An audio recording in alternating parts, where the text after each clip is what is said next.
जय गुरु जी संगत जी। जय गुरु जी संगत जी।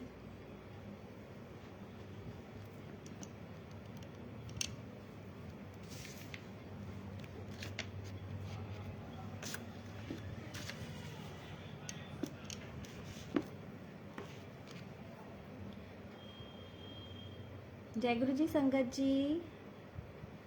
जय गुरु जी संगत जी।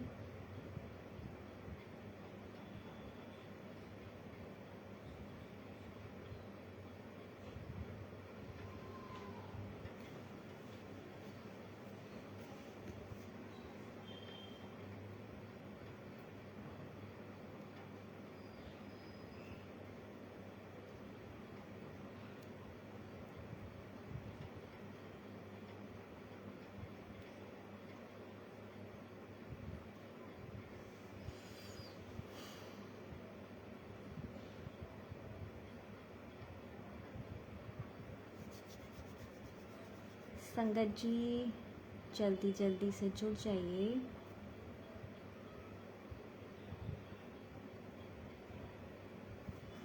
जय गुरु जी संगत जी। कमेंट में एक बार जय गुरु जी लिख लीजिए। आवाज़ मेरी प्रॉपर आ रही है?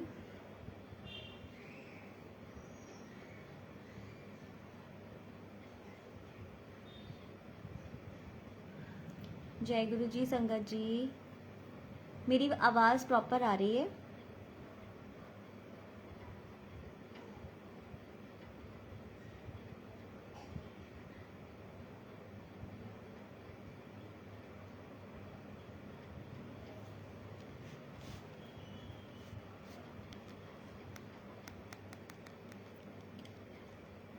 जय गुरु जी, शुक्राना गुरु जी।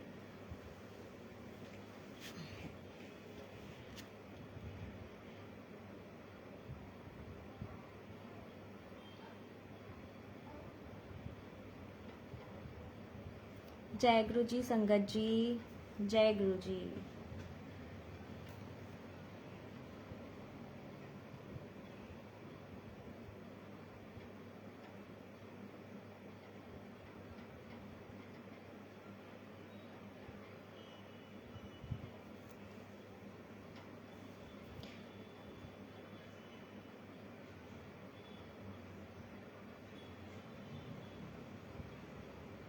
जय गुरु जी संगत जी, मैं अपना सत्संग अब स्टार्ट करती हूँ। संगत जी, गुरु जी के सत्संग तो बहुत होते हैं और उनके शुक्राने हमें लगातार करते रहना चाहिए, चाहे हमारे साथ कोई चमत्कार हो या ना हो। वैसे सबसे बड़ा चमत्कार तो यही है संगत जी कि हमको गुरु जी ने जोड़ रखा हुआ है। हमको सबसे बड़ी ब्लेसिंग्स है गुरु जी की कि जो आज हम गुरु जी के साथ जुड़े हुए हैं। नहीं तो इतने लोग करोड़ों की संख्या में हैं और उनमें से जो आज संगत हैं, जुड़ी हुई हैं और जो जुड़ रहे हैं, वो सब ब्लेसिंग तो हैं गुरु जी के हमारे लिए। तो इस बात का सबसे पहले गुरु जी को हमेशा शुक्राना करना चाहिए कि गुरु जी आपने हमें इस लायक समझा कि हमको अपने आप से जोड़ा। जय गुरु जी। सत्संग जी, मैं सॉरी संगत जी, मेरा एक सत्संग है, उसके बाद मैं आपको दिव्याभा की ओर ले चलूँगी। एक सत्संग है मेरा कि अभी शिवरात्रि का सत्संग है। एक्चुअली मेरी एक आंटी है, फ्रेंड, तो उनके पापा काफ़ी बीमार थे, तो वो एक हफ्ते से एडमिट थे और डाउट था कि उनको कैंसर की बीमारी हो सकती है। पर सारे हॉस्पिटल में एडमिट थे तो उनके टेस्ट हो रहे थे सब कुछ। तो उनके टेस्ट हुए तो उसमें एक चीज़ और निकल आई कि उनको हार्ट की प्रॉब्लम है। तो हार्ट की प्रॉब्लम होने से अब उनकी कैंसर की भी जब बायोप्सी हो गई तो उनको कैंसर भी डिटेक्ट हो गया। तो मैंने अपनी फ्रेंड को बोला, एक्चुअली देखिए, जब भी हम संगत जी कुछ किसी को गुरुजी के लिए बताते हैं कोई हल या उपाय, वो गुरुजी की तरफ से होते हैं, हम अपने आप से कुछ नहीं बोलते।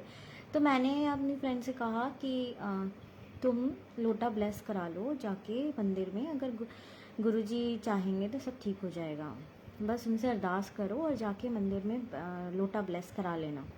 मैंने उसको एक बार कहा, मेरी फ्रेंड को, और उसने हामी भरी, लेकिन वो जा नहीं पा रही थी। अब उसके बाद फिर मैंने एक दिन उससे 2-4 दिन में पूछा कि तुमने लोटा ब्लेस करा लिया?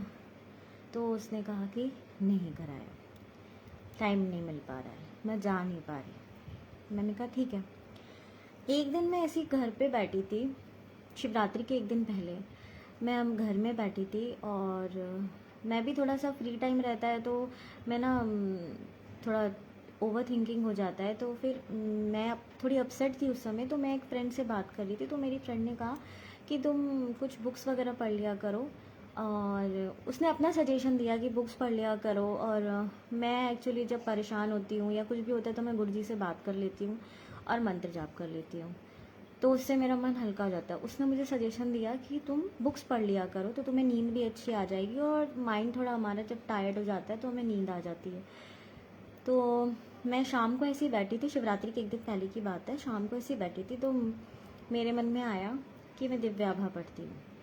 तो मैंने दिव्याभा उठाई और दिव्याभा का जब मैंने चैप्टर पढ़ा उसमें अध्याय में, तो मुझे गुरुजी ने वही पेज खुलवाया जिसमें एक संगत जी ने अपने कैंसर का सत्संग सुना रखा हुआ था, उसमें लिखा हुआ था। तो वो मैं पढ़ रही थी, तो ये चीज़ मुझे कनेक्ट करी मेरी फ्रेंड के पापा से। फिर मेरे मन में आया कि मैंने उसको पहले भी बोला है लेकिन उसने मेरी बात नहीं सुन रही है। वो मैं थोड़ा सा अंदर से डिसअपॉइंटेड थी कि वो सुन ही नहीं रही है, मैं नहीं बोलूँगी। मेरे मन में यही आया कि मैं अब उसको नहीं बोलूँगी, अब गुरुजी को बुलवाना होगा तो वो बुलवाएंगे, मैं नहीं बोलती। वो इस तरह से मेरे मन में आया। तो मैं किचन में गई और अपना काम करने लगी। फिर सडनली मुझे 1 सेकंड के लिए पता नहीं क्या हुआ, मैं वापस आई अपने हॉल की तरफ और फ़ोन उठाया और मैंने उसी को कॉल कर दिया। जस्ट 1 सेकंड पहले मेरे दिमाग में ये चल रहा था कि मैं उसको नहीं बोलूँगी, उसको जाना होगा तो वो चली जाएगी जब गुरुजी का बुलावा होगा। लेकिन सडनली फिर मैं उठी, मुझे बिल्कुल नहीं पता, मेरे दिमाग पूरा ब्लैंक था उस समय, और मैं जस्ट आई और अपने फ़ोन को उठाया और मैंने जस्ट उसी को कॉल किया और मेरे मुंह से यही निकला कि आंटी, मैंने अभी दिव्याभा पढ़ा है और दिव्याभा में गुरुजी ने मुझे वो सत्संग सुनवाया है, पढ़वाया है, तो वो शायद रिलेट आपके पापा से कर रहे हैं, तो शायद आपका बुलावा है, शायद क्या कंफर्म ही आपका बुलावा है। आप एनी हाउ टाइम निकाल के गुरुजी के यहाँ जाइए और लोटा ब्लेस करा के आइए, क्योंकि उस सत्संग में पूरा ये कैंसर का जो प्रोसेस है, क्योंकि इनके आंटी लोग के माइंड में भी यही चल रहा था कि कीमो वगैरह हम करवाएंगे तो उनको प्रॉब्लम होगी। 80 ईयर्स के उनके फादर हैं, वो ये सब झेल नहीं पाएंगे। तो फिर मैंने जब उनको बोला तो आंटी ने सडनली बोला कि ओके ओके, इसलिए मेरी टीम लीडर मेरे पीछे लगे, क्योंकि उनकी जो ऑफिस की टीम लीडर है वो भी गुरु संगति है। तो बोले तभी वो मेरे पीछे लगी हुई हैं कि शिवरात्रि में जाना है जाना है जाना है। तो मैंने कहा कि हाँ, मैं आपको कई दिनों से बोल रही हूँ और ये मैं नहीं बोल रही हूँ, ये गुरुजी बुलवा रहे हैं, इसीलिए क्योंकि आपको ये संकेत मिल रहे हैं कि आप जाइए और ब्लेसिंग्स लेकर आइए, गुरुजी आपको खुद बुला रहे हैं। तो फिर उनको लगा कि मेरे लिए कॉल आ रही है, तो फिर वो गए। फिर फाइनली शिवरात्रि में गए, गुरुजी ने उनको ब्लेस किया, लोटा ब्लेस करा के उन्होंने अभी अपने फादर को दिया हुआ है। तो संगत जी देखिए, गुरुजी हमको हमारी परेशानी से निकालने के लिए हमेशा राह बताते हैं, बस हमको समझने की देरी होती है, हमको समझने का प्रयास करना चाहिए। कोई भी संगत ऐसे कुछ भी नहीं बोल सकती है जब तक कि गुरुजी का हुक्म ना हो, जब तक कि गुरुजी ने उनको बोलने के लिए बोला ना हो, हुक्म ना हो, उनके बिना मर्जी के, बिना हुक्म के वो हम संगत कुछ भी नहीं बोल सकते हैं। हमारी इतनी औकात नहीं है कि हम किसी को उपाय बता सके या हम किसी को कुछ सलाह दे सकें। ये सब गुरुजी की मर्जी से होता है, हम मात्र एक जरिया होते हैं। गुरुजी से जुड़वाने से लेके कोई भी मैसेज तक सब गुरुजी करते हैं। अब गुरुजी कहीं ना कहीं किसी न किसी रूप में तो आएंगे, बोलेंगे। तो संगत जी, कभी भी ऐसा, हमको सिर्फ समझने की देरी होती है, हमको उनके संकेत समझना। और संकेत हम कब समझ सकते हैं? जब आप गुरुजी के क्लोज आने लगेंगे, उनसे टेलीपैथी होने लगेगी।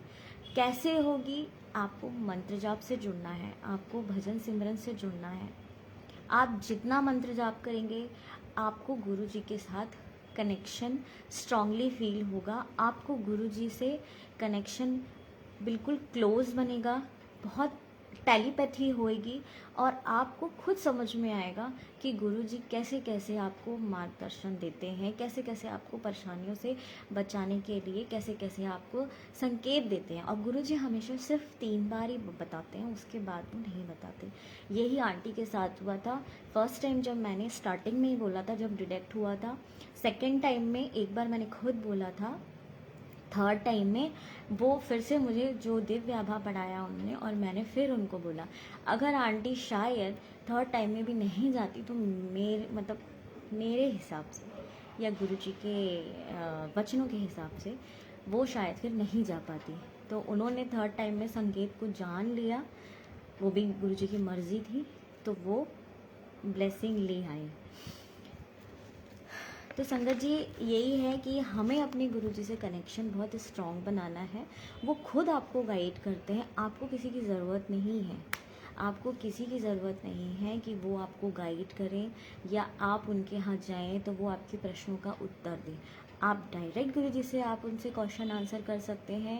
डायरेक्ट गुरु जी आपको सब कुछ टेलीपैथी के थ्रू बताते हैं। बस आपको कनेक्शन और स्ट्रॉन्ग करने के लिए उनके करीब जाना होगा और करीब जाने के लिए आपको मंत्र जाप से जुड़ना होगा।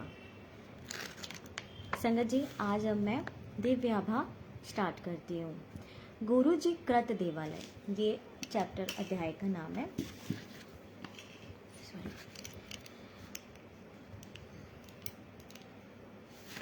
दूर राजधानी के कोलकाता कोलाहल से दूर एक स्थान है जहाँ पर लोगों की आत्माएं पुनः प्रसारित हो सकती हैं और उनके हृदय वहाँ के सौंदर्य में डूब जाते हैं। यहाँ पर वायु स्वच्छ है, धूप हरी है और आंखें चमकते हुए श्वेत संगमरमर भवन के ऊपर काली चट्टान से बने हुए विशाल लिंग से साक्षात्कार करती है। यहाँ पे हमारे बड़े मंदिर का वर्णन किया हुआ है। लिंग संदेश देता है कि यह स्थान शिव का आसन है। गगन की ओर उभरता हुआ लिंग शिव धर्म, साधु भाव और एक नई धार्मिक चेतना का घोषणा करता है। प्रवेश करते ही ज्ञान एवं प्रतिभा के धनी गणेश लघु मूर्ति आगंतुक का स्वागत करती है। उसके थोड़ा आगे बाहर उद्यान में एक अति सुंदर युवा शिवा की प्रतिमा स्थापित है। यहाँ पे हमें बड़े मंदिर के बारे में, जो इतना पवित्र स्थान है, जब हम अंदर प्रवेश करते हैं तो एक एक चीज़, एक एक का महत्व बताया गया है कि उसकी क्या महिमा है, क्या महत्व है। बाहर उद्यान में एक अति सुंदर युवा शिव की प्रतिमा स्थापित है। कपूर गौरम कर्णावतारम संसार सारम भुजगेंद्र हारम। कपूर गौरम मतलब कपूर की तरह गौर वर्ण वाली। कर्णावतारम करुणा के जो अवतार हैं। संसार सारम भुजगेंद्र हारम, संसार सृष्टि के जो सार हैं। भुजगेंद्र हारम, जिन्होंने सांपों के हार की माला को धारण किया हुआ है, करने वाले। सदा वसंतम हृदय विरंदे भवम भवानी सहितम नमामि। भगवान शिव माता पार्वती सहित मेरे हृदय के में निवास करें, उन्हें मेरा नमन है। ये इसका अर्थ है। उनके विशाल करुणा से पूरित सुंदर नयन खुले हुए हैं, मुख अर्ध मुस्कान से आनंदित है और एक हस्त आशीष देने के लिए उठा हुआ है। वह एक अति विशाल कमल पुष्प पे विराजमान है और उनके सिर के ऊपर शेषनाग की छत्र छाया है। अंदर मंदिर में पीतल निर्मित महेश्वर इसी मुद्रा में विराजमान है। उल्लेखनीय कि महायोगी शिव तपस्या नहीं कर रहे हैं। ऐसा प्रतीत होता है मानो सभी अभी तपस्या समाप्त करके एक पैर नीचे कर अपने भक्तों की समस्याओं का समाधान करने के लिए तत्पर हैं। मुख्य कक्ष में ओम नमः शिवाय सामने दीवार पर अलंकृत है। यह शिव और गुरुजी दोनों एक ही हैं का अपने उन भक्तों को आशीर्वाद का अविनाशी वचन है जिन्हें उन पर श्रद्धा और विश्वास है। अब यहाँ पे शिवलिंग निर्माण की जो महिमा है वो बताई गई है। यहाँ यह गूढ़ तथ्य है कि यहाँ स्थान वास्तव में त्रिकालदर्शी शंकर महादेव का ही है। निर्माण कांड के समय हुई विलक्षण घटनाओं से निर्माण से संबंधित और जो वहाँ पर सदा जाते रहते हैं उन अनुभव से स्पष्ट हो जाता है। मंदिर निर्माण के समय कार्य में अनेक बाधा आई और प्रत्येक अवसर पर चमत्कारिक रूप से वह दूर भी हो गई। यह गुरुजी के निजी हस्तक्षेप के कारण ही संभव हुआ। निर्माण प्रारंभ होने से पूर्व इस भूमि खंड पर अनेक झाड़ियां, वृक्ष और विशाल शिलाखंड और पत्थर थे जिन्हें साफ करना और हटाना आवश्यक था, परंतु हर झाड़ी और पत्थर के नीचे सर्प थे। एक को हटाने पर और प्रकट हो जाते थे और यह देख वहां पर कार्य करने वाले कर्मी भाग गए। अडिग निर्माण प्रभारी रघुवीर नामक एक सिख भक्त संयोग से, जिनकी दृष्टि अति क्षीण थी, गुरुजी पर विश्वास रखने वाले श्रद्धाओं के लिए एक और प्रसंग, ने और कर्मी बुलाए, किंतु इतने सांपों को देखकर वे भी भाग गए। अंततः रघुवीर ने गुरुजी को इस समस्या से अवगत कराया। गुरुजी ने मुस्कुराकर रघुवीर को निर्देश दिया कि वह और कर्मी किराए पर लाएं और आश्वासन दिया कि यह समस्या पुनः नहीं होगी, और ऐसा ही हुआ। अगली बार जब कर्मी आए तो उस खंड में एक भी सर्प नहीं था। मंदिर का निर्माण कार्य वर्षा ऋतु में प्रारंभ हुआ था। हर बार जब कंक्रीट डाला जाता तो वर्षा रुक जाती थी। निर्माण कार्य में लगे हुए लोगों को शीघ्र ही विश्वास हो गया कि यह संयोग नहीं है। गुरुजी स्वयं कहा करते थे कि घटनाएं चयन से होती हैं, देव योग से नहीं। गुरुजी का आदेश था कि मंदिर का गुंबद लिंग की आकृति में होगा। यह तभी संभव था जब उसको ठोस आधार दिया जाता, परंतु गुरुजी इसके विरुद्ध थे। वास्तुविद का मानना था कि यह अव्यवहारिक है और उन्होंने इसका भरपूर विरोध किया। तथापि निर्माण गुरुजी के आदेशानुसार प्रारंभ हुआ। अब दिल्ली में एक ही राजगीर था जो यह कार्य करने में सक्षम था, परंतु उसे ढूंढना सरल नहीं था। रघुवीर ने उसको कैसे खोज निकाला, यह स्वयं में एक सत्संग है।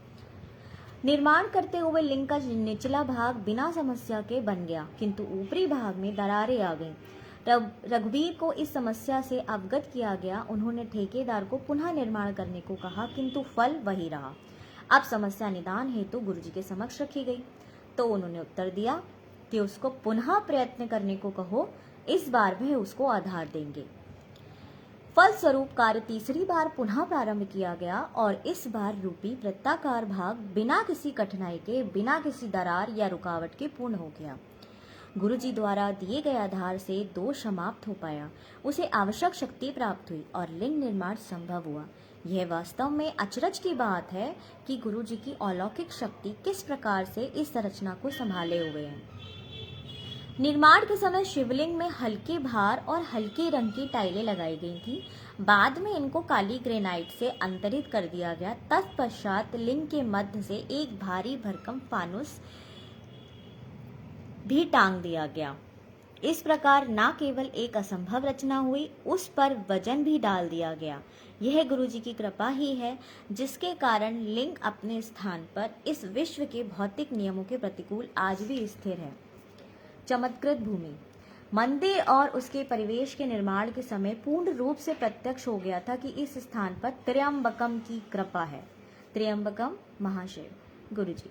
अनौपचारिक दर्शक भी यहाँ के फूल, पौधे और वृक्षों की विशिष्ट उपज देखकर अचंभे में पड़े बिना नहीं रहते। एक महिला ने अपने कृषि भवन के लिए खरीदे हुए फूल के कुछ बीज जब यहाँ पर उगने के लिए डाले तो वह यह देखकर आश्चर्यचकित रह गई कि उनका आकार अपने यहाँ उगाए हुए फूलों से दुगना था। एक बार गुरुजी से मंदिर की धूप पुनः बिछाने की आज्ञा ली गई। उन्होंने सहर्ष ही यह प्रस्ताव स्वीकार कर लिया, किंतु अधिक समय शेष नहीं था। मंदिर में एक आयोजन का समय बहुत निकट था। देवालय के माली ने तो अपना कार्य पूर्ण कर दिया था, पर धूप बिछाने के बाद यह स्पष्ट हो गया कि यह निर्णय दो कारणों से अनुचित था। प्रथम, धूप को पूरी तरह से उगने के लिए अधिक समय की आवश्यकता थी। दूसरा यह कि इस प्रजाति की धूप डाली गई थी वह पहली कटाई से पूर्व पैर में चुभती है और उसके पश्चात ही मलमल की तरह नरम होती है। समय के अभाव में ये दोनों असंभव प्रतीत हो रहे थे, किंतु कुछ ही दिनों में धूप की आश्चर्यचकित करने वाली वृद्धि को देखकर सब विस्मित रह गए, अचंभित रह गए। धूप की पहली कटाई आयोजन से काफी पूर्व करी गई और उपज इतनी अधिक थी कि आयोजन से पूर्व एक और कटाई की आवश्यकता पड़ गई। आयोजन के समय प्रांगण के धूप की उत्कृष्टता देखकर आगंतुक प्रशंसा किए बिना नहीं रहे। इस प्रसंग को सुन और देखकर धूप के विशेषज्ञ भी विश्वास नहीं कर पा रहे थे। सर्वव्यापी गुरुजी। देवालय में यदा कदा कुछ आश्चर्यजनक घटनाएं होती रही हैं जो दैविक अलौकिक शक्ति की ओर संकेत देती है। मंदिर में दर्शकों ने अक्सर प्रांगण में शिव की प्रतिमा के भाव बदलते देखे हैं और वर्ष 2006 में होली के अवसर पर मुख्य सभागृह में पीतल की शिव प्रतिमा पर एक स्थान पर रंग लगा देखा गया। यह सुनिश्चित है कि सर्वव्यापी गुरुजी की दृष्टि सदा मंदिर पर रहती है। एक अध्यापिका का वृत्तांत वर्णीय, मतलब एक अध्यापिका का यहाँ पे लेख बताया गया है कि गुरु पूर्णिमा के अवसर पर वे प्रातः काल 6:15 बजे अपने विद्यालय जाने से पूर्व मंदिर गईं।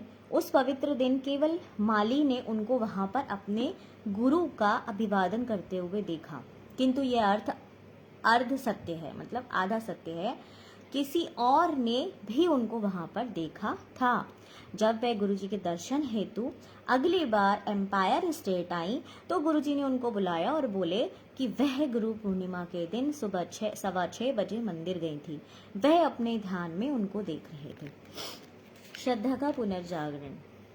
स्पष्ट है कि ये बड़ा मंदिर गुरु कृपा के स्थापत्य कला का अत्यंत उत्कृष्ट उदाहरण है जो भक्त को सौम्य और स्नेह भाव से अपनी ओर खींच लेता है। यह उनके आध्यात्म का पवित्र स्थान है, शिव और नानक का प्रिय स्थान। यहाँ पर ओंकार और ओम एक है और सदा एक दूसरे का प्रतिबिंब बने रहेंगे। यह मंदिर सृष्टि के रचयिता के प्रतीक बनकर मनुष्य की आत्मा का सदा स्वागत करेगा। यहाँ पर समस्त आगंतुकों पर अनेक आशीष की वृष्टि होती है और निरंतर होती रहेगी। दिव्य आभा यहाँ पर और अधिक तीव्रता से सदा प्रज्वलित रहकर अपना प्रकाश इस संसार में फैलाती रहेगी। आने वाले युगों में मानव जाति इस पवित्र पावन स्थल को धर्म के जन्म स्थान से पहचानेगी। हमारे जीवन काल में बड़े मंदिर को सर्वोच्च सम्मान प्राप्त होगा और नवीन धार्मिक चेतना का उदय होगा। यहाँ पर आशीष पाने वाले समस्त भाग्यवान पुरुषों, महिलाओं और बच्चों के द्वारा पूर्ण विश्व में सद्भावना और शांति के युग का शुभारंभ होगा। उल्लेखनीय है कि शिवलिंग का पुनरुत्थान हुआ है, उसका आरोहण आने वाली मुक्ति की उद्घोषणा कर रहा है। नियति के क्रूर हाथों द्वारा पीड़ित रोग एवं अज्ञान से मुक्त होंगे, व्याप्त पापों से बंधित और पराजित नवीन शक्ति और साहस प्राप्त कर विजयी होंगे। केवल आस्था और निर्भयता की छोटी सी नौका, जिसकी पतवार मात्र सद्गुरु के शब्द और कृपा है, से सहजता से उत्पीड़न के सागर को पार करने का सामर्थ्य मिलेगा। पथिकों की ओम नमः शिवाय, शिवजी सदा सहाय की पुकार से उनको विश्राम स्थल मिलेंगे। संकट और अत्यंत कठोर यातना काल में देव स्थान में अंकित यह शब्द गुरु जी के परिश्रम से उनके हृदयों और मन पर चिन्हित उनकी हुंकार, मित्र, रक्षक, प्रेम और एकमात्र दिशा दर्शक होंगे। अधर्म अपनी चरम सीमा पर पराजित होगा और भक्त सुरक्षित रहेंगे। भौतिक और मानसिक पीड़ाओं से ग्रस्त अपने आप से ही संग्राम करती है।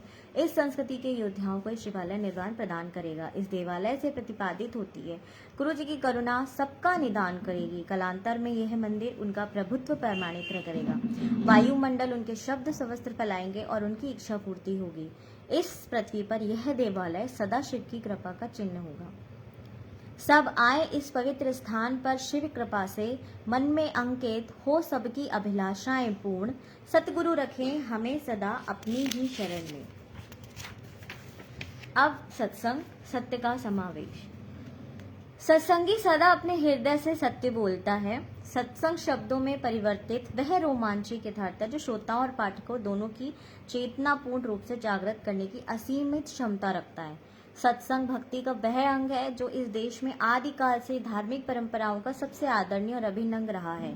सत्संग में वक्ता अपने प्रवचन सब श्रोताओं के सम्मुख रखता है या जैसे यहाँ के प्रसंग में अपने अनुभव लिखता है।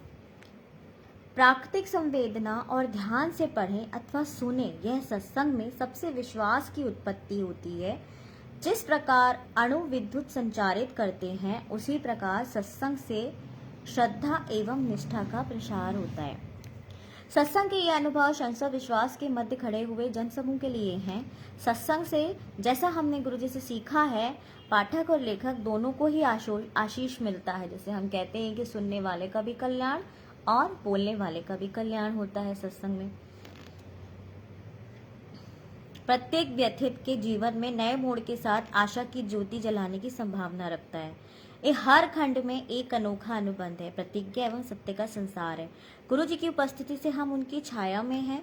उनके प्रकाश की तीव्रता के सम्मुख ब्रह्मांड के समस्त सूर्यों का सम्मिलित तेज भी धूमिल है।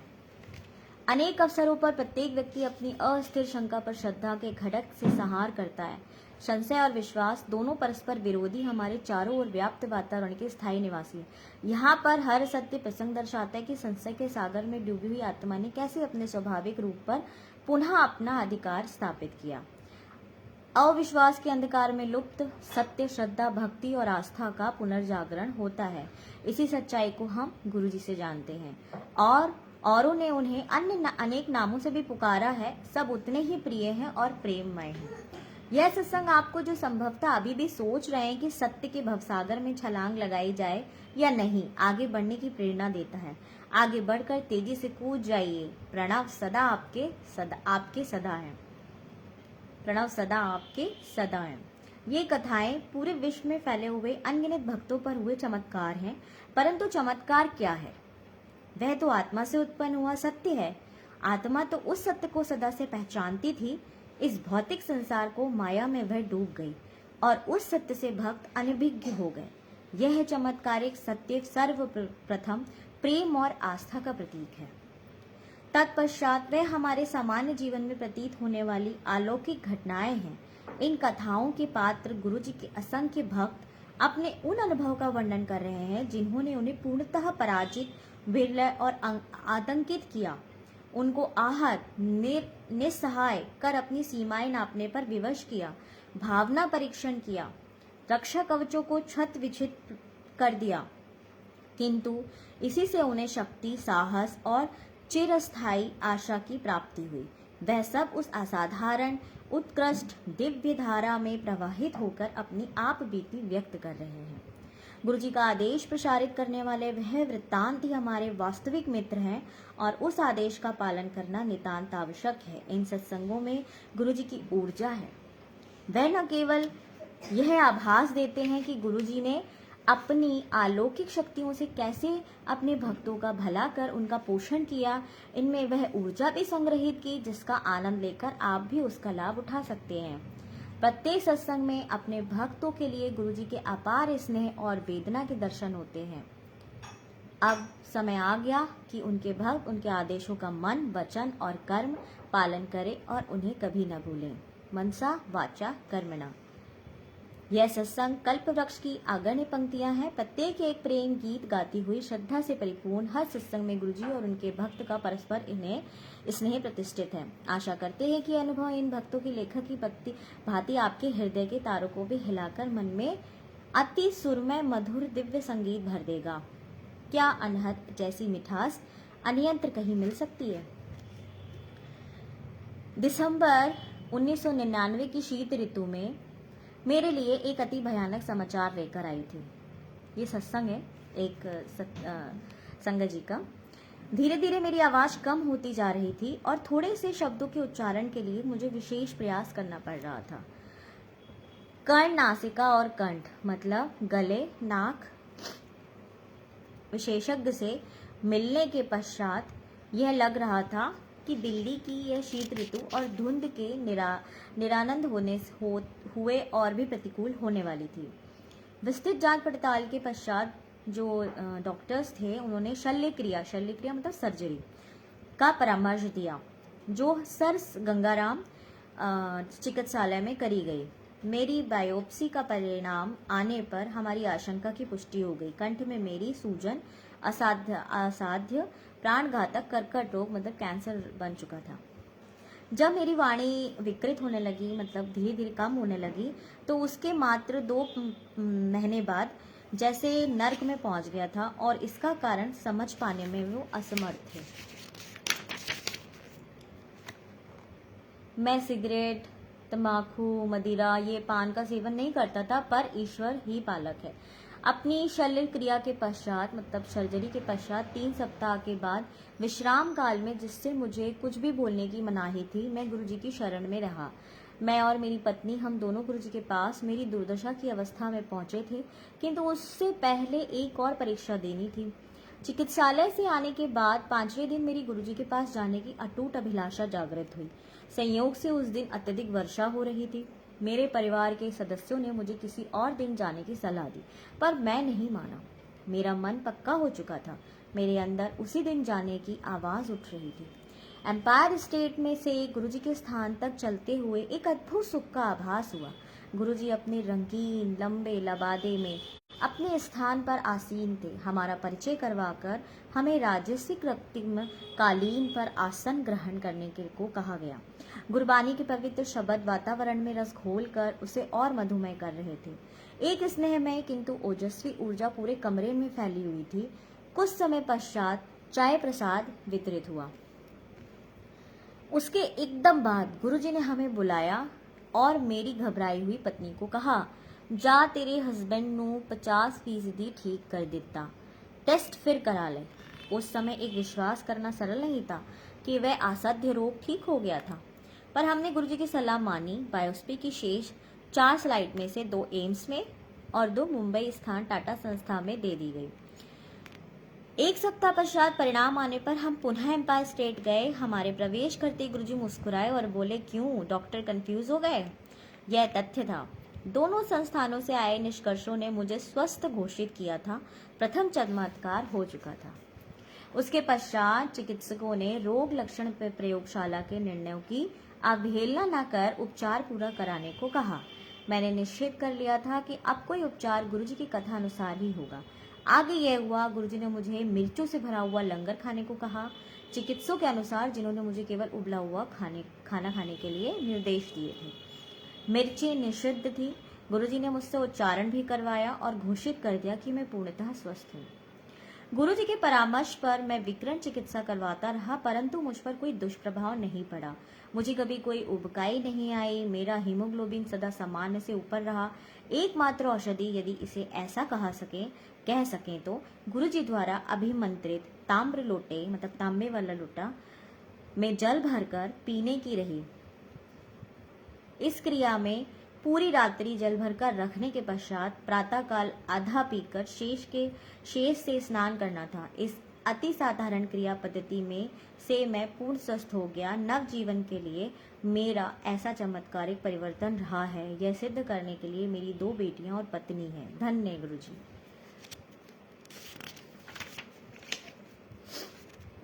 हाँ, उनमें शिव ज्योत का वास है। ये भी एक गुरुजी की संगत का सत्संग है। मैं गुरुजी के संपर्क में 1986 में आया संगत जी की तरह से। उनके भीतर शिव ज्योति का वास है। शिव की भांति गुरुजी मानवता के लिए प्रेम एवं करुणा का प्रतीक है। गुरुजी के समक्ष आस्था से आए हुए प्रत्येक व्यक्ति का कल्याण होता है। पूजनीय गुरुजी अपने अनुयायियों को परमात्मा का संदेश देते हैं। उनके अनुसार ईश्वर एक है। मनुष्य की जाति, रंग, भेद, धर्म आदि का कोई महत्व नहीं है। सब एक समान है। सब उसी के एक देव परिवार के सदस्य हैं। वह मानवता से प्रेम और जरूरतमंदों की सहायता करने का संदेश देते हैं। उनमें दिव्य शक्तियां हैं और वह सर्वज्ञाता हैं। उन्हें भूत, वर्तमान और भविष्य सबका ज्ञान है। उन्होंने ईश्वर सदस्य चमत्कार किए हैं और मरणासन रोगियों को असाध्य रोगों से मुक्त किया है। मुझे अनेक बार गुरु कृपा का सौभाग्य मिला। 1987 मतलब 1987 में मेरी पत्नी को अंदरूनी सूजन हो गई थी। असाध्यता रोकने के लिए चिकित्सकों ने तुरंत सर्जरी का सुझाव दिया। हम सर्जरी की सफलता के लिए गुरुजी के पास पहुंचे और उन्हें रोग एवं चिकित्सकों के परामर्श के बारे में बताया। गुरुजी ने उस अमृत देकर कहा कि तुम सर्जरी की कोई आवश्यकता नहीं है। गुरुजी ने में निष्ठा होने के कारण हमने सर्जरी नहीं करवाई। 2 साल के बाद एक दिन मेरी पत्नी को बहुत पेट में दर्द हुआ। चंडीगढ़ के सर्वोत्तम चिकित्सालय द्वारा परीक्षण में सूजन का कोई प्रमाण नहीं था, वह केवल उदरशूल था। गुरुजी 2 स्थानों पर एक साथ 1992 में मेरी माँ बहुत बीमार हो गई और चेतना खो बैठी थी। 95 वर्ष की आयु में उनके जीवित रहने की संभावना बहुत कम थी। 28 फरवरी को जब मैं अपनी माँ के कष्टों को नहीं देख पा रहा था, मेरा मन ही मन गुरुजी से, जो उस समय जालंधर में थे, आकर उनको शांति देने के लिए प्रार्थना करी। उस समय शाम के 6:30 बज रहे थे। मेरी प्रार्थना करने के कुछ ही क्षण बाद गुरुजी ने सामने के द्वार से, जो अंदर से बंद था, प्रवेश किया। हम उनको देखकर आश्चर्यचकित थे। गुरुजी ने मेरी पत्नी को एक गिलास में जल लाने को कहा, जिसे उन्होंने अभिमंत्रित किया। उन्होंने माँ को 2 चम्मच जल पिलाने को कहा और बताया कि वे अर्धरात्रि में 2 बजे तक जीवित रहेंगी। गुरुजी फिर 10 मिनट तक बाहर नहीं जाने का निर्देश देकर चले गए। उस अंतराल के बाद हमने बाहर आकर पुलिस द्वारा नियुक्त पहरेदार से गुरुजी के बारे में पूछा, तो उसने अनभिज्ञता व्यक्त करी कि उसके अनुसार कोई भी अंदर नहीं गया था। मैंने तुरंत जलंधर फ़ोन किया तो मुझे बताया गया कि वह तो उस समय जलंधर में संगत में बैठे हुए थे। उसके बाद हमने माँ को जल पिलाया और गुरुजी के कहे अनुसार रात को 2 बजे उन्हें मोक्ष प्राप्ति हुई। अतः गुरुजी एक ही समय 2 स्थानों पर थे, जलंधर में संगत में और हमारे घर पर। शिव दर्शन। मेरी पुत्री भी गुरुजी की भक्त है। 1998 का सत्संग है ये। मैं गुरुजी चंडीगढ़ के सेक्टर 33 में रहते थे। जब मेरी बेटी गुरुजी से प्रार्थना करती थी तब वह शिव दर्शन की कामना करती थी। एक दिन प्रातः उठने पर अपने कक्ष में गुरुजी के सब चित्र शिव रूप में परिवर्तित हुए। देखकर वह चकित रह गई। अतिथि कक्ष में प्रवेश करने पर उसने कालीन पर शिव को गुरुजी के चित्र के निकट बैठे हुए देखा। उस समय उसने हमें दर्शन होने के समाचार नहीं सुनाए। शाम को हम गुरुजी के दर्शन के लिए गए। गुरुजी के निकट जाने पर उसे गुरुजी की मुखाकृति के चारों ओर अद्वितीय प्रकाश दिखाई दिया और वह उसकी प्रबलता सहन नहीं कर पाई। यह देखकर वह मंत्रमुग्ध हो गई और जोर जोर से रोने लगी। उसने गुरुजी में शिव का अनुभव किया था। हमने गुरुजी से उसकी इस अवस्था का कारण पूछा। उन्होंने उत्तर दिया कि वह शिव दर्शन के लिए प्रार्थना करती रही थी, अतः उन्होंने उसकी मनोकामना पूर्ण कर दी थी। उपचारात्मक जल। 28 अप्रैल 1998 को स्नान कक्ष में गिरने के कारण मेरी 3 पसलियां टूट गईं। मुझे चिकित्सालय में प्रविष्ट कराया गया। 15 मई को मुझे लखनऊ के KPGI में भर्ती किया गया। पराश्रव्य चित्रण और ECG परीक्षण के परिणामों से मेरे हृदय को क्षति होने का प्रमाण सामने आया। हृदय पर छाया बनी हुई थी। 29 मई को मैंने doctor Mahesh Chandra king George medical college के हृदय रोग के विभागाध्यक्ष से परामर्श लिया तो पुनः वही परीक्षण कर उन्होंने भी वही निष्कर्ष सुनाया। 2 जून को मैं गुरुजी के दर्शन हेतु दिल्ली आया। मैंने उनको चिकित्सकों के निर्णय से अवगत किया तो उन्होंने 1 गिलास जल मंगाकर मुझे अपनी कमीज के बटन खोलने को कहा। उन्होंने ग्लास के जल से मेरे वक्ष स्थल पर छींटे मारे, वक्ष मतलब छाती, और मुझे स्वस्थ घोषित कर दिया। साथ ही उन्होंने पुनः परीक्षण करवाने का निर्देश भी दिया। 1 दिन के बाद डॉक्टर कल्पेरिया दिल्ली में सेना रेफरल और रिसर्च चिकित्सालय के विभागाध्यक्ष ने मेरा परीक्षण किया। उन्होंने भी वही परीक्षण दोबारा करे और मुझे स्वस्थ घोषित कर दिया। मेरा हृदय ठीक से कार्य कर रहा था और उस पर कोई छाया नहीं थी। पिछले परिणाम देखकर वे अचंभित हो गए और कहने लगे कि 29 मई को और 3 जून को मध्यावधि में केवल किसी चमत्कार से ही ऐसा हो सकता है। मतलब 28 मई और 3 मई के बीच में इतने कम टाइम में आपका हृदय इतनी जल्दी से वर्क अच्छे से करने लगा और कोई प्रॉब्लम नहीं थी, ये कोई चमत्कार ही है।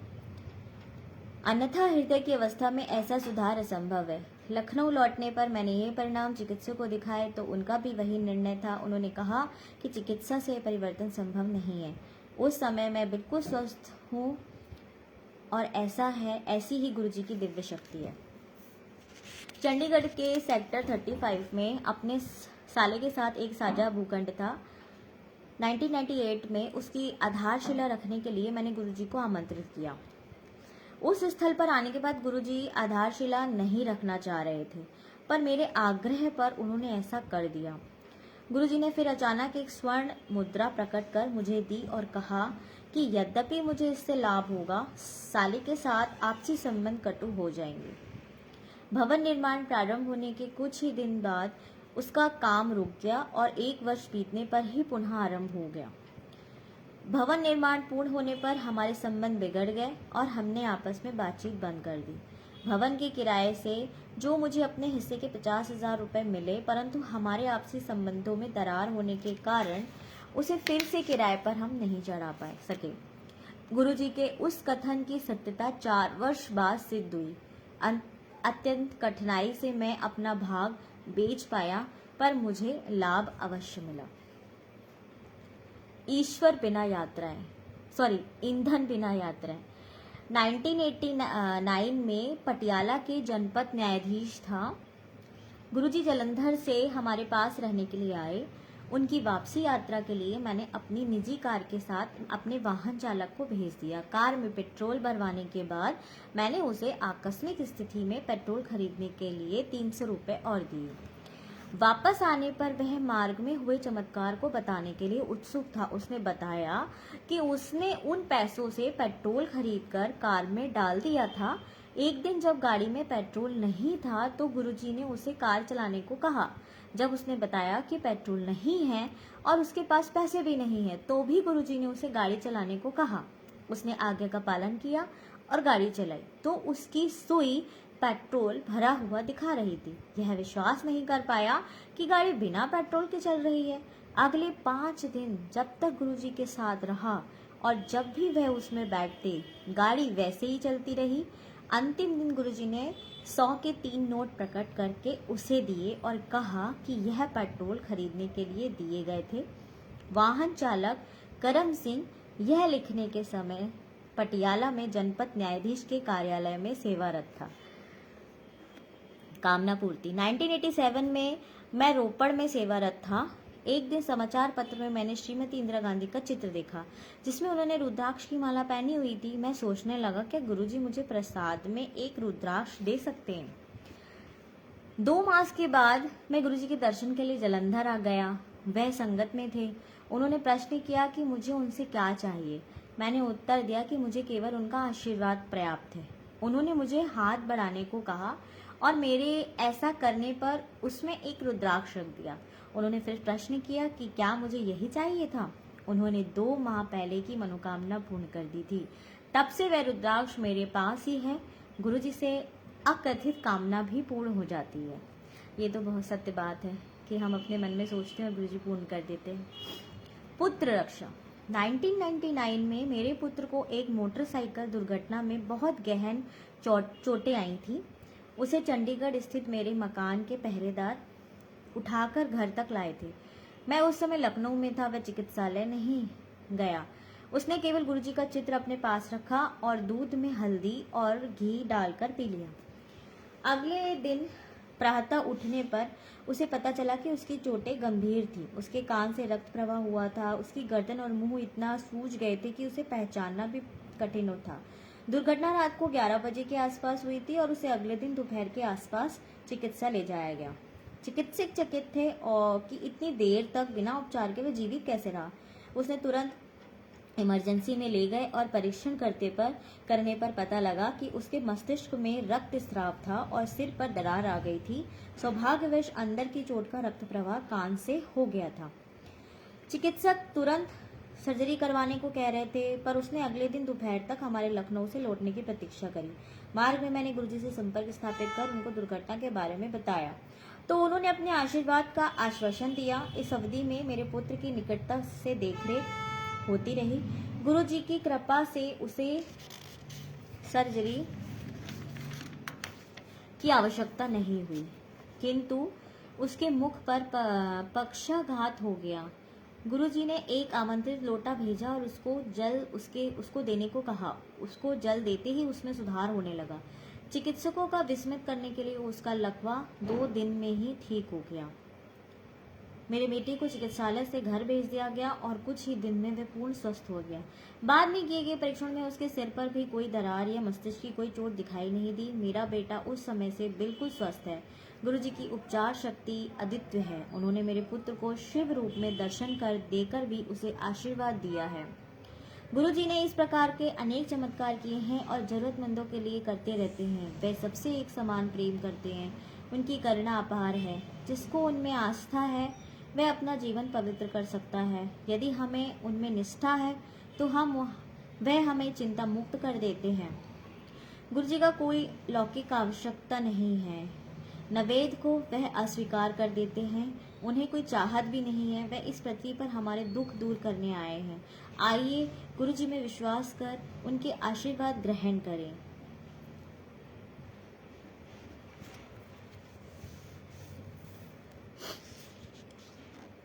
मेरे परिवार में गुरुजी का प्रथम दर्शन से अब तक बहुत कुछ हो चुका है। उसमें सबसे पहले मेरे जीवन में अभूतपूर्व अशांति थी। मेरे पिता अचेतनावस्था में 1.5 मास से चिकित्सालय में थे। स्वयं चिकित्सक होने के कारण मुझे जो समस्याएं उत्पन्न हो सकती थी उनका आभास था। अंत में कभी उनके पास से उठने का साहस नहीं जुटा पाती थी। एक दिन मैं इतनी निराश और निरुत्साहित हो गई कि जीवन से और जूझने की शक्ति मानो गवा बैठी। सब कुछ उलट पुलट लग रहा था। आर्थिक स्थिति डामाडोल थी और पिता को प्रति मिनट जीवित रखने की चेष्टा अति कठिन लग रही थी। मेरी बहन और भाई भी सब प्रयास कर रहे थे। कोई भी प्रयत्न सफल नहीं हो पा रहा था। मैं पूरी तरह से निराश हो गई थी। आंसू रोके हुए मैं सोच रही थी कि प्रभु क्यों नहीं आकर मेरे परिवार और हम सबकी सहायता करते हैं। मैंने उनमें सदा हृदय से विश्वास और प्रेम किया था। फिर क्यों वह हमारी पुकार नहीं सुनते हैं। मेरे लिए किसी ऐसे व्यक्ति से मिलना नितांत आवश्यक था जो मेरे बिना कुछ कहे और मेरे समस्त दुख समझ सके, जो हमें अपने आश्रय में ले सके, जो मुझे इतनी शक्ति दे सके कि मैं वास्तविकता का सामना कर सकूं और जब मैं कठिनाई में हूं तो वह मुझे वहां से निकाल ले। एक रात में सो नहीं पा रही थी। प्रातः 3 बजे के आसपास मेरे भाई शिव ने अचानक कमरे में प्रवेश किया और हमें कुछ प्रसाद दिया। शिव ने कहा कि वह गुरुजी के यहाँ गया था और वहाँ पर कुछ सुने हुए चमत्कारों का वर्णन किया। उसके बाद मुझे गहरी नींद आ गई। अगले दिन मेरे पति और मैंने गुरुजी के दर्शन करने का निश्चय किया। तब भी मुझे यह पता नहीं था कि जब तक वह स्वयं नियत नहीं करें उनके दर्शन नहीं हो पाते। मेरी कल्पना में हम किसी वृक्ष के नीचे बैठे हुए लंबी दाढ़ी वाले बाबा से मिलेंगे, पर उनसे मिलने के बाद अति आश्चर्य हुआ कि एक ऐसी तीव्र दिव्य ज्योति वाले महानुभव से थे जो छोटे बालक की भांति मुस्कुराते थे और जिनकी आंखें आपको भेद देने की क्षमता रखती थी। वह आपको अंदर तक छू जाते थे। उनसे मिलकर मैं भाव विभोर हो गई। उनकी सुगंध इतनी तीक्ष्ण थी मानो उनके सब और गुलाब का अर्क बिखरा हुआ हो। उन्होंने हमें अपने समीप बैठाया और सुरक्षित होने का आभास दिया। किसी अज्ञात कारण से उसी समय मेरा पूरा मानसिक तनाव समाप्त हो गया। उन्होंने यह संतावना दी कि सब ठीक हो जाएगा। अगले दिन ही मैं अपने जुड़वा पुत्रों को, जो उस समय 4 वर्ष के थे, गुरुजी के पास ले गई। मार्ग में मैंने उन्हें समझाया कि वहां पर गुरुजी को प्रणाम करना है, किंतु मेरे बड़े पुत्र दक्ष ने भोलेपन से उत्तर दिया कि वह केवल शिवजी के चरण स्पर्श करेगा। जब मैंने आगे बढ़कर गुरुजी के चरण स्पर्श किए, ध्रुव ने मेरा साथ दिया, पर दक्ष अपने स्थान पर खड़ा रहा। मुझे अत्यंत बुरा प्रतीत हुआ कि दक्ष चरण स्पर्श नहीं कर रहा है। अचानक मैं क्या देखती हूँ कि दक्ष ने गुरुजी के पास जाकर उनके कमल चरणों को स्पर्श किया। बाद में मैंने उसे चिढ़ाते हुए पूछा कि उसने चरण स्पर्श क्यों किया। उसने अपने भोलेपन से उत्तर दिया कि उसने तो शिवजी के चरणों को स्पर्श किया था। इस प्रकार सबको परोक्ष में रखते हुए गुरुजी ने दक्ष को अपने वास्तविक दर्शन करा दिए थे। उसके पश्चात क्रमशः परिस्थितियां सुधरने लगी। गुरुजी के आशीष से मेरे पिता के उपचार के लिए सहायता हर दिशा से आई। मेरे पति को भी अपना मनपसंद कार्य मिल गया। वर्ष 2000 में दक्ष को अपच के साथ फीवर और वजन घटने की शिकायत हो गई। उसके शरीर की गांठें सूज गई थी। चिकित्सकों ने उसे प्रतिजैविक दवाओं से स्वस्थ करने का विफल प्रयास किया। एक सोमवार को हम उसे गंगाराम हॉस्पिटल के वरिष्ठ विशेषज्ञ से परीक्षण करवाने ले गए। मैं भयभीत थी। दक्ष के सब लक्षण कर्कट रोग के थे। चिकित्सक के कक्ष की ओर जाते हुए गुरुजी के चित्र को अपने से जकड़े हुए थी। चलते हुए मैं गुरुजी से प्रार्थना और आग्रह कर रही थी कि मुझे ज्ञात था कि वे चाहें तो दक्ष को एक क्षण में ठीक कर सकते हैं। कक्ष में घुसते ही उनकी सुगंध आ गई। मुझे याद था कि यदि उन्हें सत्य मन से स्मरण किया जाए तो वे तुरंत सहायता करते हैं। वह गुलाब के पुष्पों की महक उनके वहां होने का संदेश था। चिकित्सक ने दक्ष का परीक्षण कर निराशाजनक रूप से मुझे देखा और उसके अनुसार प्लीहा और यकृत दोनों बहुत बड़े हुए थे, जो असाध्यता की ओर संकेत दे रहे थे। चिकित्सक ने मुझे ये भी अंग स्पर्श करवाए कि जिससे मुझे उनकी क्षति का ज्ञान हो सके। उन्होंने तत्काल पराध्वनिक चित्रण की सलाह दी, जिसमें रोग के विस्तार का अनुमान लग सके। मेरी आंखों में आंसू भर आए। मैं उत्सुकता से गुरुजी से इस कठिनाई से निकलने के लिए प्रार्थना कर रही थी। मैंने उनके इतने चमत्कारों के बारे में सुना और विश्वास था कि वे मेरे बेटे को पुनः स्वस्थ कर सकते। प्रयोगशाला तक 40 मिनट की यात्रा में हमारे साथ रही गुरुजी की सुगंध यह संकेत कर रही है कि सब ठीक हो जाएगा। वहां पर जब परीक्षण चल रहा था, मेरे बेटे और मुझे, हम दोनों को गुरुजी की सुगंध आती रही। अंततः गुरुजी की कृपा से परीक्षण में कुछ नहीं निकला। यकृत और प्लीहा दोनों सामान्य थे, लक्षण बदल चुके थे। गुरुजी ने हमारी प्रार्थना स्वीकार कर मेरे पुत्र को नवजीवन प्रदान किया था। शाम को जब हम गुरुजी के पास पहुंचे तो प्रवेश करते हुए मैं उनको उस दिन के घटनाक्रम के बारे में बताने का विचार कर रही थी। उसी समय गुरुजी ने नटखट मुस्कुराहट से स्वयं ही पूछ लिया कि क्या रोग निकला। मैं भाव विह्वल हो गई और उनको पहले ही उस दिन की सब घटनाओं का ज्ञान था, और फिर भी उन्होंने हमारी उत्सुकता को शांत करने का अवसर दिया था। मैंने उनको बताया कि चिकित्सक को कर्कट रोग होने का अंदेशा था। मेरी आंखों से पानी निकलने वाला था जब उन्होंने कहा कि मैं चिंता ना करूं, मेरे पुत्र को कुछ नहीं होगा। मैंने उनसे प्रश्न किया कि क्या शेष परीक्षण कराने आवश्यक है। उन्होंने उत्तर दिया कि चूंकि मैं स्वयं चिकित्सक हूँ, मेरी चिंता परीक्षण करवाए बिना शांत नहीं होगी। यदि चाहूँ तो शेष परीक्षण करवा सकती हूँ। मेरे तार्किक मन के किसी कोने में छिपी हुई जिज्ञासा को शांत करने के लिए मैंने सब परीक्षण करवाए और सब समान आए। अंत में गांठ की बायोप्सी हुई तो जब जुड़नी आरंभ हो गई तो गांठ निकाली गई थी। उसमें बदलाव दृष्टिगोचर था। मैं दुविधा में थी, ये कैसे संभव था। गुरुजी ने तो कहा था कि सब कुछ ठीक हो जाएगा, फिर ऐसा क्यों हो रहा है। सब प्रकार के विचार मेरे मन में आ रहे थे। मैं हताश थी। उसी दिन मुझे संगत में एक सप्ताह में एक बार ही आने को कहा गया। मैं असमंजस में थी कि गुरुजी ने ऐसा क्यों किया। अगले सप्ताह जब बायोप्सी का परिणाम आया तो सब कुछ सामान्य था। चिकित्सक यह विश्वास नहीं कर पा रहे थे कि उन्होंने इसे चमत्कार ही कहा, परंतु इसे हमें पता था कि ये कैसे हुआ। गुरुजी ने मेरे पुत्र को आशीष दिया था, ये तो होना ही था। कुछ सप्ताह पश्चात गुरुजी ने मात्र इतना ही कहा, जा तेरे मुंडे नू ठीक कर देता। उस दिन से दक्ष का ज्वर समाप्त हो गया, उसकी भूख ठीक हो गई, गांठ कम हो गई और सब लक्षण भी मिट गए। गुरुजी धन्य कि सब ठीक हो गया। उसे कभी कोई औषधि नहीं दी गई क्योंकि कोई निष्कर्ष नहीं निकाला जा सका था। गुरुजी के साथ हर क्षण चमत्कार है जो जीवन को और मधुर बनाता है। वह आपका हाथ पकड़कर सही मार्गदर्शन देते हैं। वह आपकी हर आपदा से रक्षा कर अपने हृदय से लगा कर रखते हैं, जैसे एक माँ अपने शिशु को बचाती है। जब आप अपने मार्ग से भटक जाते हैं, वे हल्के से अंकुश लगाकर वापस सही मार्ग पर लाते हैं। वह आपकी हर बात, हर सांस सुनते हैं और ईश्वर में विश्वास करने की प्रेरणा जागृत करते हैं। गुरुजी ऐसे हैं। निरहंकार भाव से वे सदा आप पर और आपके संपर्क में आने वालों पर सदा अपनी दृष्टि बनाए रखते हैं, सबको अपना आशीष दे जाते हैं। उनमें कोई घमंड, अहम या चाहत नहीं है। वे सदा सहायता करने को तत्पर हैं। वह अज्ञेय हैं।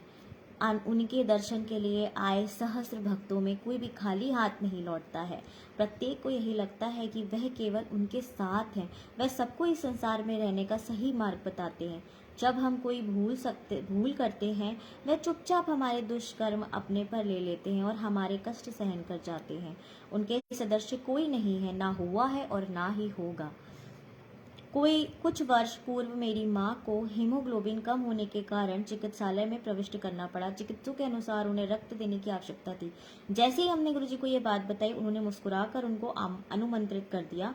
अगले दिन माँ सब परीक्षण ठीक होने के कारण घर वापस आ गई।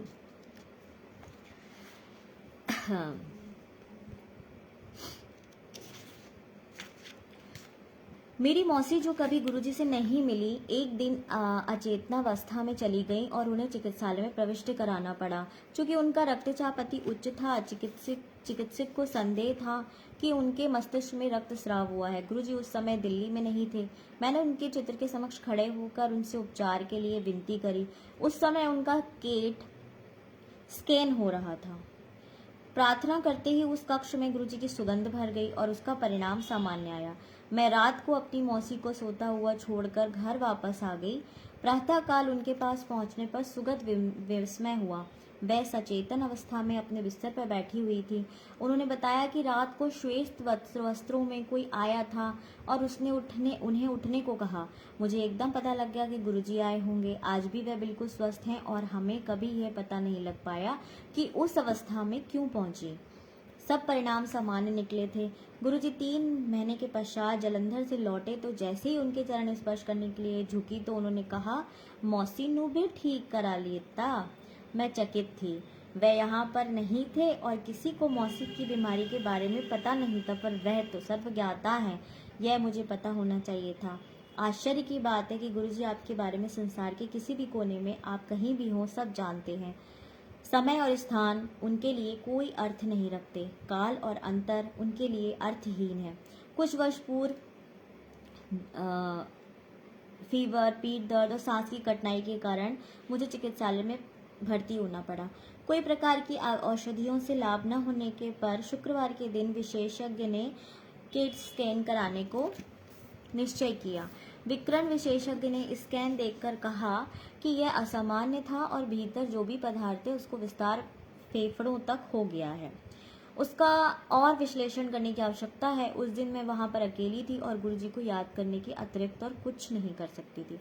मैंने पूरे दिन उनसे प्रार्थना करी। उस दिन शाम को मैं गुरुजी के पास गई। अचानक उन्होंने मेरी ओर देखकर कहा, मेरे बारे में पूछा। मैंने उनको अपनी अवस्था के बारे में बताया कि मैं चिकित्सालय में हूँ, मुझे सांस लेने में कठिनाई है और सोमवार की रात को रोग की अत्यधिक पीड़ा के कारण डॉक्टर्स को बुलाना पड़ा। मैंने उनको स्कैन के निष्कर्ष से भी अवगत कराया और मुझे ठीक करने की विनती करी। मुस्कुराकर वह बोले कि उन्होंने मुझे पुनः स्वस्थ कर दिया है। मैं अपने आंसू नहीं रोक पाई। उन्होंने मुझे ठीक करने में एक पल भी नहीं लगाया और मेरे सब रोग समाप्त कर दिए। पिछले 4-5 दिन से मुझे नींद नहीं आ रही थी। उस रात में बिना किसी औषधि के आराम से सो पाई। रात को जब डॉक्टर्स ने मुझे बिना किसी उपकरण के सोते हुए देखा तो वह आश्चर्यचकित होकर वापस चले गए। उन्हें कैसे पता होगा कि सबसे परम शक्ति अपना कार्य कर रही थी। अगले दिन प्रातः मैं वहां से अवकाश प्राप्त कर घर आ गई और 3 वर्ष पहले के उस दिन के बाद कभी किसी रोग से पीड़ित नहीं हुई। कुछ समय पूर्व मेरे पति, जो स्वयं चिकित्सक हैं, कोई 1 सप्ताह तक प्रातःकालीन वेदना से पीड़ित थे। उनके हृदय में बदलाव थे। हमने उन्हें डॉक्टर से भर्ती कराना चाहा, पर वह ये कहकर घर वापस आ गए कि गुरुजी के परामर्श के बिना वे कुछ नहीं कदम बढ़ाएंगे। अगले दिन मैं उन्हें और एक और हृदय रोग विशेषज्ञ के पास ले गई, जिन्होंने तुरंत कुछ और परीक्षण कराने पर परामर्श दिया, क्योंकि प्रथम विश्लेषण में बदलाव स्पष्ट और काफी अधिक थे। भयभीत होकर हम उसी समय गुरुजी के पास भागे, यह जानते हुए भी उस समय गुरुजी के मिलना संभव नहीं होगा। वहां पहुंचने पर हमें अत्यंत आश्चर्य हुआ जब तुरंत उनके दर्शन हो गए और वह बोले कि अब अरुण को ठीक कराने आए हो। भाव विभोर होकर मैंने उनकी पूरी बात बताई तो उन्होंने अपना हाथ हिलाकर आश्वासन देते हुए कहा कि कुछ भी नहीं है और अरुण ठीक हो जाएगा। उन्होंने अरुण को फिर से चिकित्सक के पास ना जाकर अपने कार्यालय जाने का परामर्श दिया। गुरुजी ने रोज कनक का सत खाने और विस्की के 2 पैक भी पीने को कहा। कुछ सप्ताहों के बाद गुरुजी ने अरुण को कहा कि उन्होंने उसका हृदय ठीक कर दिया है, अन्यथा इसकी शल्य चिकित्सा करवानी पड़ती। गुरुजी की कृपा से अरुण अब बिल्कुल स्वस्थ हैं। संगत का यह सुखी परिवार देने के लिए हमें गुरुजी के प्रति अति कृतज्ञ हैं। शुक्राना गुरुजी का। प्रार्थना है कि वे सदा अपनी दृष्टि हमारे ऊपर बनाए रखें। गुरुजी की दया मेरी बहन पर भी रही। एक बार उसकी बीमारी के समय रोग विश्लेषण की गांठ की कुछ जटिल समस्या का निष्कर्ष निकला। हमारी व्यथा सुनकर गुरुजी ने उसको आशीष देते हुए कहा कि उसे कुछ नहीं हुआ है और सब ठीक हो जाएगा। अगले दिन प्रातः प्रयोगशाला से संदेश आया कि नमूने में कुछ गलती हो गई है, मतलब जांच में, और मेरी बहन तो बिल्कुल ठीक है। ऐसा भी नहीं है कि मात्र मेरे परिवार को गुरुजी का प्रेम मिला है। मेरे पड़ोस में रहने वाले श्री सेठी को गंभीर रूप से अग्नाशय को हो गया था और उनको ठीक होने के आसार बहुत कम थे। गुरुजी ने उनको भी आशीर्वाद दिया और कुछ ही दिनों में वे गंभीर रोग से मुक्ति पाकर वापस घर आ गए और अपने कार्य पर भी जा रहे हैं। एक बार मानसी नाम का एक व्यक्ति अपने भाई का चित्र लेकर गुरुजी के पास आया और यद्यपि किसी ने गुरुजी को उसके बारे में बताया नहीं था, गुरुजी उसे पहचान गए। उसका भाई गंभीर रूप से मस्तिष्क ज्वर से पीड़ित था। वह स्वास्थ्य यंत्रों पर था और उसका डायलिसिस भी होता रहा। गुरुजी ने उसको भी अपना आशीर्वाद दिया और उसके भाई को देखने हॉस्पिटल भी गए। चिकित्सकों ने उसके पुनः स्वस्थ होने की आशा छोड़ दी, पर अगले 2 सप्ताह में वह वहां से अवकाश प्राप्त कर घर वापस आ गया। उसके परिवार के सदस्य उसे पुनर्जीवित करने के लिए अब भी गुरुजी को अविराम धन्यवाद देते रहते हैं। मेरे जुड़वा बच्चे सदा इस बात पर झगड़ते रहते थे कि कौन बड़ा है। एक दिन गुरुजी ने बड़े को और उंगली दिखाई और बोले कि वह 6 मिनट के अंतर से बड़ा है। मैं यह सुनकर आश्चर्यचकित थी, क्योंकि जन्म के समय कुछ जटिलता के कारण चिकित्सक छोटे वाले का समय नहीं देख पाए थे। मैं सोच रही थी कि उनको उसका ज्ञान कैसे था। तभी उन्होंने मेरी ओर मुड़कर कहा कि उन्होंने ही इनके लिए मुझे आशीर्वाद दिया था और इसी कारण उन्हें ये पता है। यह बात तब की है जब मैं उनसे मिली भी नहीं थी। मैं उन्हें गुरुजी से जानती भी नहीं थी। उनका नाम जीवन में कभी आभास भी नहीं हुआ था। प्रत्यक्ष रूप से वह मुझे कालांतर से जानते थे और अपनी दृष्टि हम पर बनाए हुए थे। अचंभे की बात नहीं है कि गुरु के पास हर दिन चमत्कार होता है। सदा से अपना प्रेम निछावर करते रहने के लिए हम गुरुजी के अति आभारी हैं। जय गुरुजी, शुक्राना गुरुजी। इतने प्यारे सत्संग सुनाने के लिए शुक्राना गुरुजी। अब मैं अपने सत्संग को विराम देना चाहूँगी। शुक्राना संगत जी। जय गुरुजी।